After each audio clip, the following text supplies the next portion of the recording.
Forspoken is a lot more fun than I expected. Thus far, there have only been a few glimpses into combat, while the marketing campaign has, in my opinion, done the game a disservice by focusing on campy dialogue instead of what Forspoken is doing best. Because what's actually here is an RPG light with a very heavy emphasis on big bombastic combat sequences that have an optional bonus challenge for tryhards like myself in a Devil May Cry-like combat rating system. Forspoken surprised me with this focus on combat, roaming bosses to challenge, and a map filled with objectives to complete. I finished my demo excited to get better ratings in fights, and to see how all this ties into Frey's experiences in her Fish Out of Water story. The majority of this demo was focused around world exploration, controls, and combat. However, the little bit of banter we got between Cuff and Frey did have some insight as to how their dynamic will work. Cuff will give you the details about a person, place, or thing, while Frey continues playing the fish out of water role, asking a plethora of questions. Nothing seemed particularly forced or campy, which you'd think would be oozing out of every corner given how the team was lambasted on social media for their marketing campaign. So I was especially glad to not find any grating filler conversations as the two explored the world. Otherwise, the world we explored was quite interesting. The entirety of the plot focuses around planet Athia, and an event known as the Break that has transformed animals into beasts, the dead into zombies, and introduced magic-bearing Tantas onto the playing field. The latter were sent by a mysterious character known as Prav, who we don't learn much about besides some flavor text in the menus. What we do know is Prav is able to send unjust enforcers and a pitless arbiter mini-boss after Frey. This all took place during one of the 5 missions in our build, all focused on teaching you the game's core mechanics. And that's what the majority of this demo was for. The amount of combat options are a bit staggering at first. Thankfully, the 22 abilities we had access to were split into 2 sets, Frey's magic and Scylla's magic, and you could swap between them easily by pressing left or right on the D-pad. Additionally, to give you more time to plan each attack, you can set your gameplay options to make your ability swaps on the radial interface either slow down time, stop time entirely, or do nothing once you've become accustomed to the system and can knock out some nutty combinations with ease. So we didn't have all 100 plus magical abilities at our disposal, but the 22 abilities we did juggle were varied and interesting. This included 2 surge abilities, aka your super move, 6 main attacks, aka your go-to punchy or shooty moves, and 14 sub or support attacks, aka one-time use magic abilities that enter a cooldown period after use. Frey's magic included 3 main attacks, Burst Shot, Shield Shot, or Scatter Shot, which are typical projectile abilities that send projectiles outward to shoot things from a distance. Of course, all these main abilities can be charged to shoot larger projectiles, but you're also left vulnerable during that time. The secondary attacks are support-based, so you'll use things like Bind to tie up opponents, Leech to summon poison-curing plants, Screen to summon stones around you as a rock shield, Disperse and Implant to create plant turrets to auto-attack, or Prime to lay a magic trap that will blow up should someone step onto it. The surge ability, Genesis, creates a massive spike of roots from the ground that ensnares and damages anything caught within. Scylla's magic was by far my preferred method of approaching combat. It didn't hurt that most things were vulnerable to it in this build. The 3 main attacks that involve fire are Arc Slice and Blast Slice that give Frey a huge fire lance, or Rage Slice that allows your fiery fist to become the weapon. Even Scylla's sub-abilities are incredibly powerful. Charge send you dive kicking at top speed into an opponent's face, pushing them back and damaging them at the same time.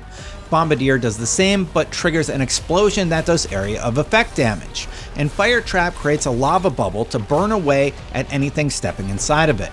There's also less in-your-face options here like Aegis, which I don't know how to say properly, that cancels out an enemy's attack or eliminates defense-reducing spells applied to Frey.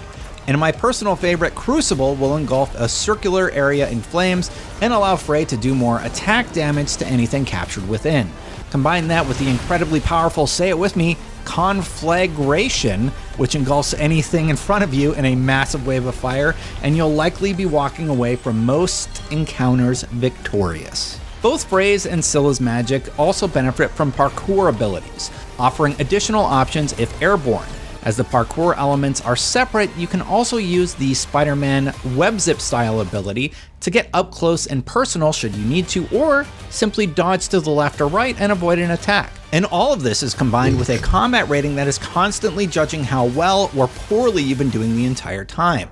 I will admit that I became obsessed with figuring out how to improve my score, as that letter D lingered far longer than I liked. With all these abilities, I'd love to see what a Frey S-tier combo looks like, hoping it would make even Dante from Devil May Cry blush. In addition to all the combat elements, I was surprised by the amount of gear you can add to Frey, because each item had several stats to bolster your attack, defense, or magic. Those items include cloaks, necklaces, and even what I assume are press-on nails that, yes, you can paint if you choose to do so. Cloaks have stats for attack, defense, and in this build, a purple or red magic rating buff, in addition to 3 random buffs on each piece of gear. Necklaces buff health and defense stats with that same purple or red rating the cloaks had, and seems to focus more on damage buffs. Finally, the nails. This is where your spell buffs are located, and you'll see everything from Frey's spell damage, plus 5% here, or something more fun like killer blows generate a shockwave. With that knowledge, you can start imagining what Frey's going to look like even early on in the game. Enemies are going to be knocked to the ground, electrocuted, generate a shockwave on their death, all while bursting your surge ability, meaning you'll be ready with an ultra strong attack to finish off anything remaining. I can't wait to see what other passive options we'll be able to stat into later on.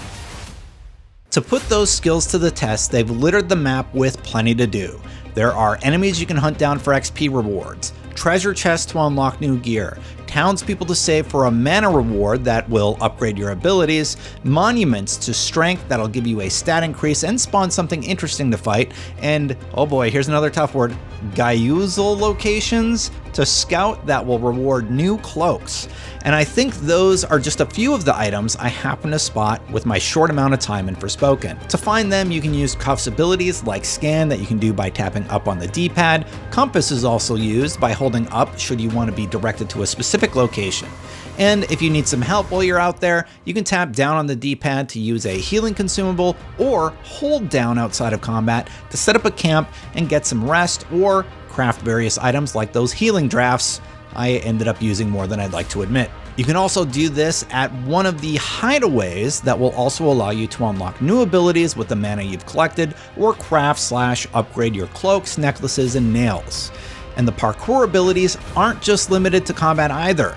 You can also very quickly get around the map with your standard zip ability, which makes things like climbing up the face of a mountain much easier, or getting to the next point of interest a bit more fun than just walking there. Because I primarily played all of this on performance mode, as I prefer faster frame rate over pretty visuals, I did want to ask what some of the other graphical targets were. The Forspoken team told me that they're targeting a maximum resolution of 2880 by 1620p with a frame rate of 30 FPS for the ray tracing mode, and a maximum resolution of 2560 by 1440p at 60 frames per second for the performance mode. Having had the chance to swap between them both, there's an obvious difference in how the game feels and looks for both, as the demo was so focused on combat, I felt the faster frame rate was the way to go. That said, if visuals are your thing, they've clearly spent a lot of time working to make them the best looking they can be. My biggest worry remains the story, which I didn't experience much of, but from what I have seen, I am intrigued by it. A modern day Chronicles of Narnia with a heavy focus on pulling off bombastic combos? Yeah, I'm 100% in. Forspoken has not done many favors for itself in terms of marketing, but having played it, if all these elements can somehow come together in a cohesive manner, I think we're all in for a treat. I guess we'll find out when the game launches in 2023. For more on all things gaming, keep it right here at IGN.